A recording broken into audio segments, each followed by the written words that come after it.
జై శ్రీరామ్. మిత్రులందరికీ నమస్కారం. తెలివైన మానవుడు ప్రయత్నం తక్కువ, ఫలితం ఎక్కువ గల పనులు వెంటనే మొదలు పెడతాడు. అలాంటి వాటికి ఆటంకం రానీయడు అని విదురుడు చెప్తున్నారు.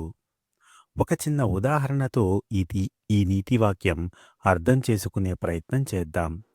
తెలివైన మనిషి ఏ పనైనా మొదలుపెట్టే ముందు సత్యధర్మాలతో లాభనష్టాలను ఆలోచించాలి.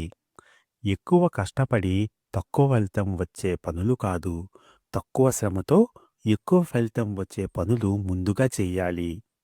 ఎలాగంటే, ఒక విద్యార్థి పరీక్షలకు సిద్ధమవుతున్నాడని అనుకుందాం. పరీక్షలకు ముందు తనకున్న సమయం 2 రోజులు మాత్రమే. ఆ విద్యార్థికున్న ప్రశ్న ఏంటంటే, ఆ సమయంలో అన్ని పాఠాలు సమానంగా చదవాలా? లేక ఎక్కువ మార్కులు వచ్చే ముఖ్యమైన చాప్టర్లు ముందుగా చదవాలా అని.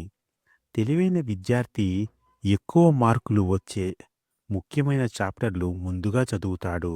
ఆ తరువాత సమయంలో తక్కువ సమయంలో అన్ని చాప్టర్లు చదివి సమయాన్ని వృధా చేసుకోడు.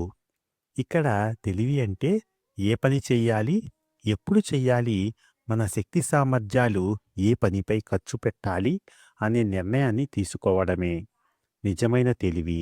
అలాగే మంచి పని మొదలుపెట్టిన తరువాత ఆ పని ఆలస్యం చేయడు.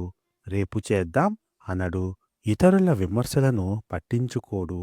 మొబైల్, అలసత్వం, భయం, బద్ధకం లాంటివి దరిచేరనీయడు.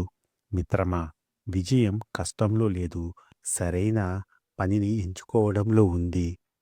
జై శ్రీరామ్.